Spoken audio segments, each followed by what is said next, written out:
My name is Eduardo Esparza. I am the founder and CEO of Blue Dot Project and the host of the Climate Lovers podcast.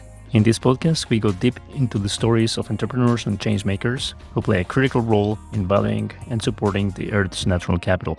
Here we acknowledge that nature provides critical services to modern society like water, regulating our climate, and making land inhabitable. But we take nature's services for granted, depleting it faster than the Earth can naturally regenerate. So if the current system values nature more dead than alive, then we need to change the system. We need economic models, businesses, and policies that properly value our planet's natural capital.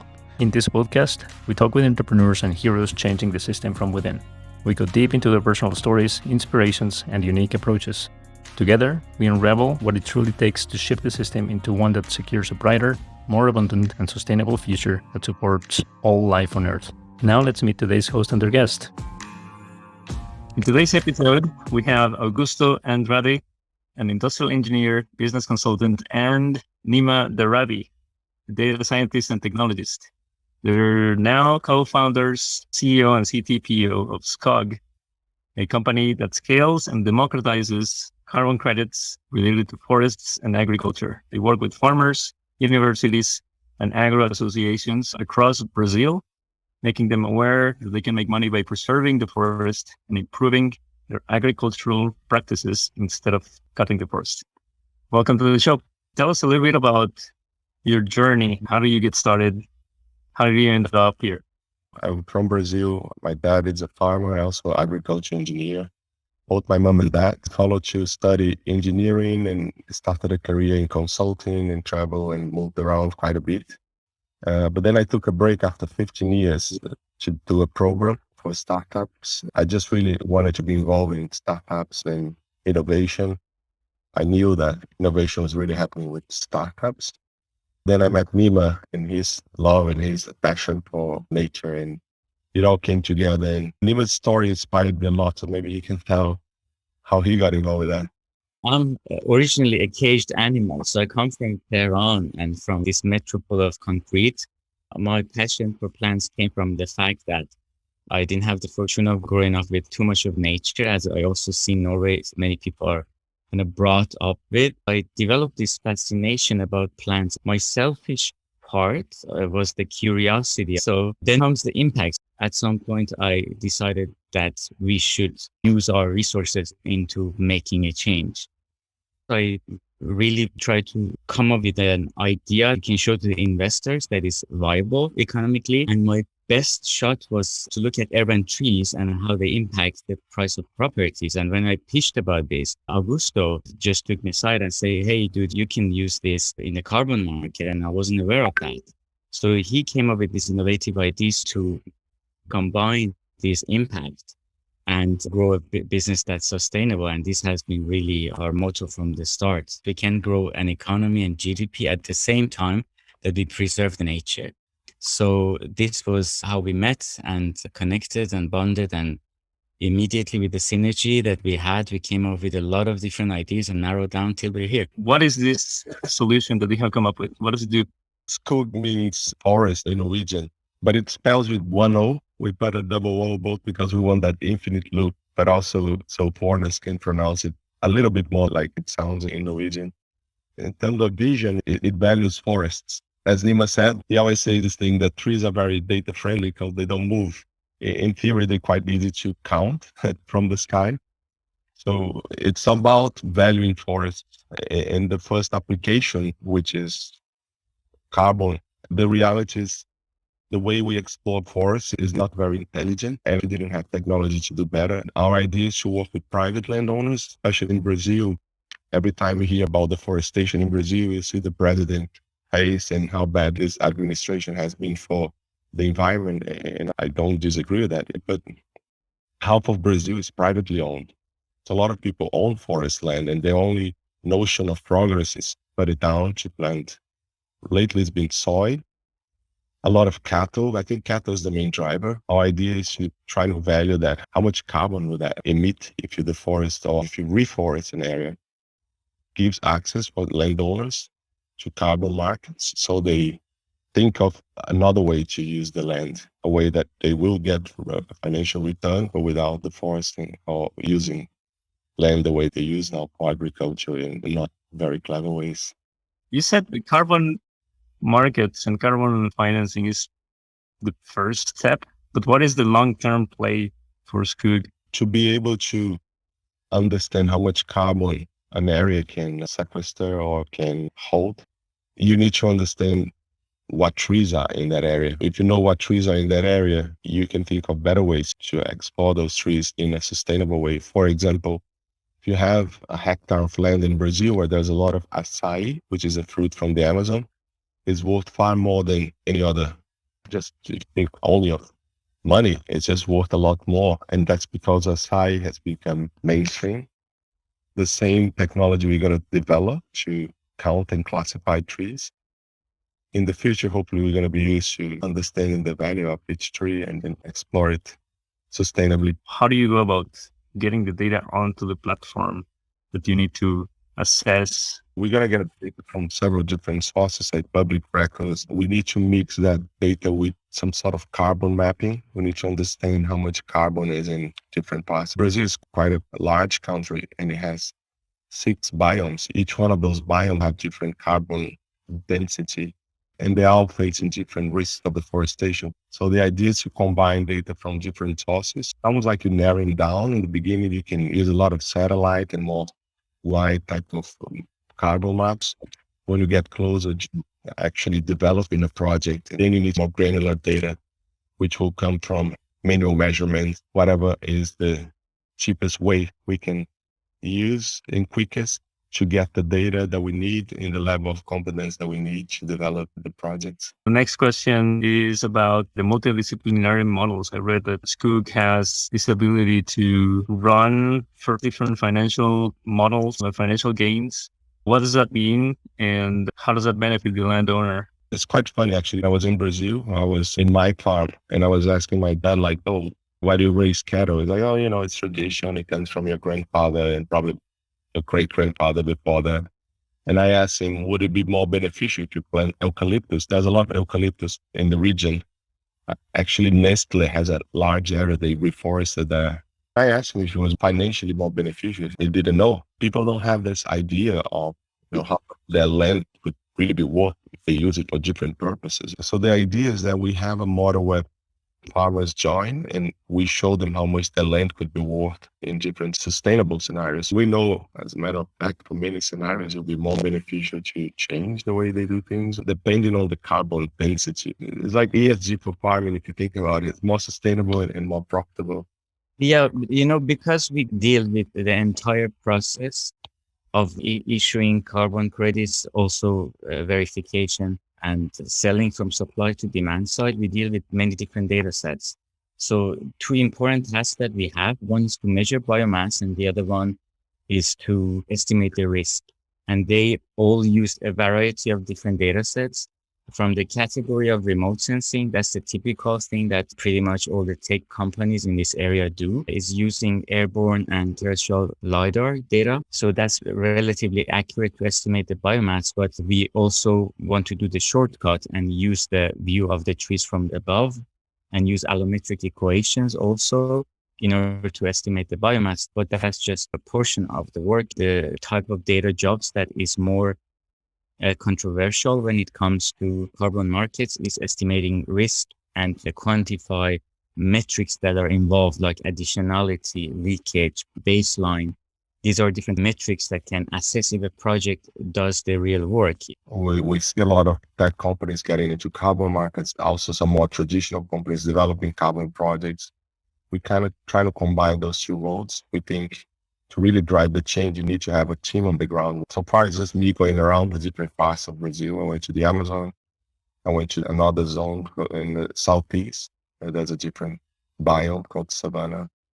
And in the transition from that to the Atlantic rainforest, talking to people, testing those models, I said, on the ground, testing those assumptions and validating the model. It was very much confirmed what I suspected, that when you talk about carbon credits to them, it's this abstract entity that will come and change things, but they never heard about, even though this market has been going on for 25 years. Those companies are creating the technologies, and we are going to be one of them, pushing the technologies, pushing the boundaries to be able to measure things more effectively. We want to have people on the ground telling people they have to use land differently, even for their own benefit, for the financial gains. But that's more like the carrot. We really want to explain that what they're doing is damaging. And I managed to convince a few, and they're very, very hard to convince because they've been doing the same things in the same way. But when I come in and I show them even the most basic technology, I just show them on satellite the area that they cleared up over time. And then I might zoom out and I show how the whole thing looked like 25 years ago. And they get shocked. They're looking at their own land. They forgot about the environment. And they can see the impact. Oh yeah, there was a river there that is running very low or it's dried out. They feel the impact, but they never really zoomed out. When I was there, I talked to cattle ranching associations, cooperatives, universities. I felt like no one was pulling them together to drive this change on the ground. Wow. In systems thinking, we call that bounded rationality. And people just take decisions based on what they think is best at the moment. But the moment you expand the vision a little bit, it drives behavior. So talk to me a little bit about what is the process to get carbon financing in just the regular process market, and then how Skoog is changing that. What companies do, they scout an area. They find an area where there's a high deforestation rate. Then a lot of them acquire the land and then they develop the project, they certify, and then they sell the credits. There's also companies buying and selling. This thing about buying the land felt wrong to us because it's almost like, oh, we found a clever way to get more money out of that land. Let's buy it and take whoever's living there out of that. We think it should be more democratized, right? If you find a way for landowners to make more money out of their property and do good for the environment, you should tell them not just buy their land, right? So that's kind of how it works today. There are different types of companies. Some of them develop the project. Some of them do sort of the measurements. Some of them do the certification, the validations. We kind of want to do the whole thing because we want to connect the buyers and sellers, mostly so there's more money left to the landowners. We talked to some of them in Colombia, and we know how much carbon is worth today, and they're getting like a fifth of it. The more there is left to the landowners, the more we can compete with things like cattle or soy. Yeah, regarding the pricing of carbon is the same as anything else, is the supply and demand in a free market. And something that Augusto made me understand in the early days that we met each other was that this market is undersupplied. There's a lot of demand for all these different types of carbon credits. We see that different carbon indices have different pricings. I actually don't know what exactly defines this price, so we want to figure this out. Regarding the process, also I want to bring cryptocurrencies as an example. 10, 15 years ago, you could not really imagine that you can make a currency and go around and sell this currency and establish that this is actually something that we can trade with. So we do want to register and we do want to certify as much as we can. But if we do deliver real impact, if there's a forest that is being cut down and you can stop it and someone pays you to do that, we think we might be able to facilitate that payment and that agreement between the seller and the buyer. Regarding the change, how are we going to make the change? You need to identify and calculate the agent of deforestation. So whatever that pays them to cut down and plant soy or cattle or palm trees elsewhere in the world, you need to be able to match that, but also reduce the initial cost, because something that we realized was that the initial cost of just defining and certifying a project is too high. That makes it just impossible to approach the long tail of these markets. I think that the breakdown that we found was like around, was it 1,000 hectares? Currently, below that it's not worth for them to sell their carbon, and we can reduce it to 50. I understand that from the process that you described, the biggest bottleneck seems to be getting this idea in the minds of people that they can do something different than what they had in mind. So this diffusion of this knowledge is the primary bottleneck. I can tell you what they told me on the ground, right? Yeah. They told me once someone here in the region starts to get paid, things are going to spread. That's a bad metaphor, but spread like fire, right? That's also the reason we believe on the boots on the ground thing, because one of our flagship projects might be with the leader of the cattle association. If he goes swimming against the tide and he stands in front of this group of people who the purpose in life is to raise cattle and say, look, I'm going to actually use my land differently. And that can change things because he's going to become a change agent. And that's what we believe in. Yeah, there's a lot written about the diffusion of innovations, and it follows exactly the pattern, right? When you have a change agent, but that change agent needs to fit certain characteristics. And it's not everybody. It's people who are more open, maybe the ones who are a little bit more resource rich with more education, likely to be more open to this. And then it spreads from there. And you're right. Yeah, the first ones might have to be someone with a higher ability to influence, because I work with business transformation for 15 years, and you come in and try to tell them to do things different and change their processes, change the systems, and we will have to have people everywhere, essentially. How long does it take from the moment you identify an opportunity to the moment that they actually get the carbon financing? Once you have the technology in place, first we have to build several components. The human factors are the only inertia, I would say. But I mean, today takes a long time. That's what our research shows, right? 2 years. It's certainly maybe a quarter, like much shorter. I think from the time they find the land and develop the project, get it certified, we surely want to accelerate. It doesn't feel like we have that much time to wait here. Well, there's a lot of deforested land for growing cattle. Brazilian steaks are very popular around the world. What can be done with land that is already being used for cattle? What can they do to minimize impact? Yeah, well, we big into what we call silvopasture, right? Which is a mix of forest and pasture. There are things like rotational grazing, which people like my father, who's educated and he's an agriculture engineer, he does it, but it's essentially taking a longer term view. It's almost like sustainability for farming, as I said, because my dad has both the academic and the tactical knowledge. Let's say he has a big area and he divided into different areas, and then he never lets the grass go below a certain point. He could have increased the number of cows in that area, which means they would eat more, and then the grass is going to get lower. And then when it rains, it sort of washes away the soil. That's what you don't want. So he rotates them. People try to push that to the limit. If you implement, for example, those agroforestry systems where you mix forest with grass, you're going to have branches falling, leaves falling, and that becomes organic matter. That's why we like in our logo, there's an infinite loop, things just regenerate. Yeah. Regenerate, yeah. But then they need an incentive because it's not easy to implement some of this stuff. I was talking to this guy I told you, who's the president of this cattle association. He tried himself and it failed because you need the right combination of grass and trees. Topography matters, the space in between the trees matters. And the way he did it, I think he got too much shade on the pasture. But when it works, it really works. It's almost like a synergetic system where the trees grow better than the wood without the grass, and the grass grows better than the wood without the tree. The funny thing is it gets more productive.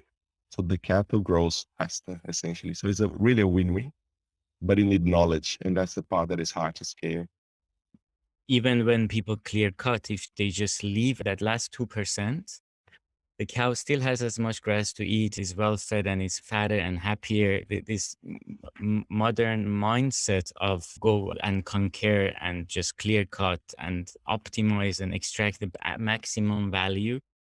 That's what we've done. Like we humans, we extract everything out of nature, and it's actually not productive. It's just, give that little extra couple of percent or bring it back. And then so much magic happens in that area. And we do it with design. When I was trying to make trees profitable the past 4 years, and I got this idea from many people that first you have to manifest the change that you want to make. So it was a lot of talks about AR and VR. And trees are not difficult object to visually augment. So when we can actually sort of manifest an area, okay, this is your empty land. This is what it's going to look like if you plant this kind of species, and these are the choice of the right species. And this is how it's going to look like in 3 years, 5 years. And so when people see it, then they pay for it, right? Much easier. So we are also looking into those elements. If a landowner goes through the whole emotion and gets the carbon financing. What does he do now? Like he received the money, then what? What other models or lines of activity that he could engage in now that he has this carbon financing? Yeah, so that's a good question because people have the impression that, oh, you're going to be paid to do nothing, right? Actually, they have been doing a service for free because in Brazil, you have an area you have to preserve. If you have land in the Amazon, you can only clear 20%. You have to keep 80, which means you have 80% of forest in your property that you have to manage. You have to have a fence around it. You have to monitor if there's some sort of fire. You need to go there and solve it. So they're going to just continue to preserve the forest, but they're going to be paid for it. We are going to be looking at two levels, right? One is the farm level. When you zoom out, we're looking at areas where we can close those corridors. So you have a reserve here and you reserve that, and you have all those farms in between. And sometimes you see that from the top and you're like very few areas left. But if you can preserve that and then create that chain that people are, you know what, how the biodiversity have been locked into parks and plots of land in between. And then what they're going to do is just what they've been doing, farming, but in a different way, and preserving, but in a different way with the more collective thinking.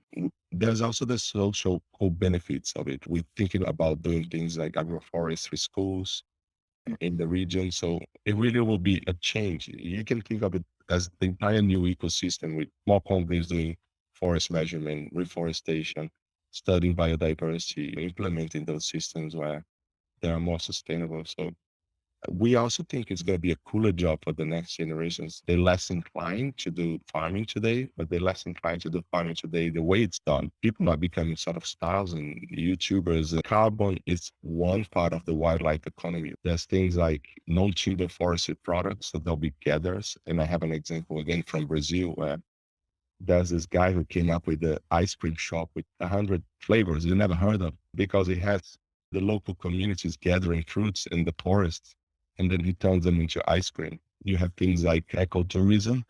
So we just think they're going to do different things with their land. They're going to be more profitable and they're going to be more happy, and the environment's going to win. There'll be lots of things for them to do. So my last question is, how long until we see this live? Where are you in the process of finalizing the platform and getting out there? Yeah, we're working on the MVP right now, and then they have different timelines. But I think we would be able to ship out the first MVP with design aspect of either avoided deforestation part, that is, you are told by the software which areas you can preserve and how much money there is and what are your alternatives. And for the other one, probably just a little bit longer time. Yeah, that's our plans. We don't want to work with something theoretical. Additionality is like number one. We don't want to be creating technology here for 6 months, 1 year without preserving anything. Another reason I went to Brazil is to scout land, and we got some landowners signed up. And we want to develop projects in parallel where we develop the tech. So we have a real case to base on. And then we are already generating some conservation or restoration.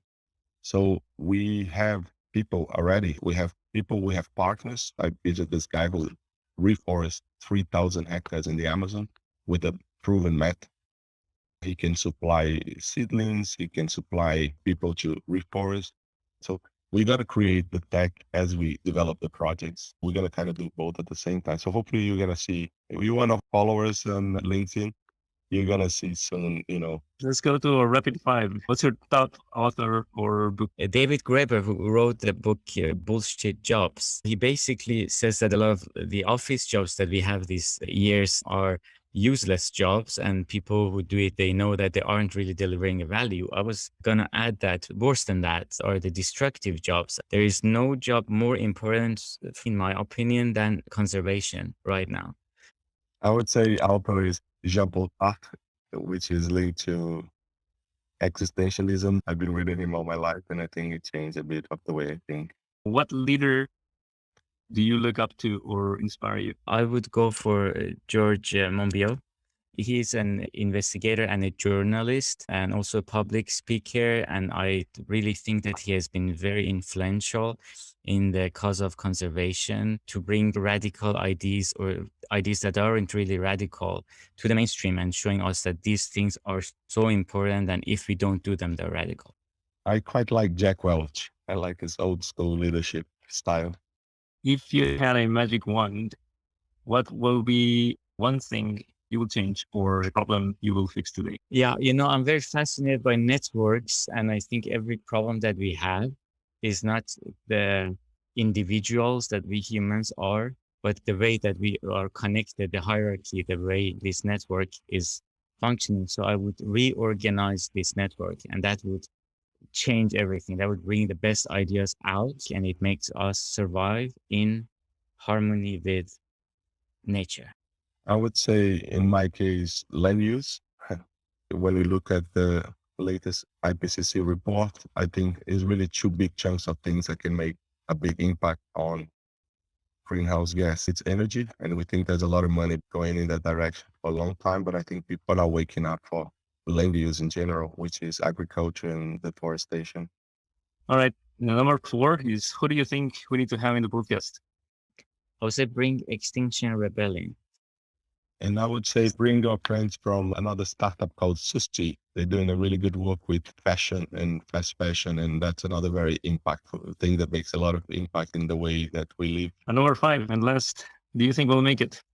Yes. I think we can do it if we do it slow and steady like nature does.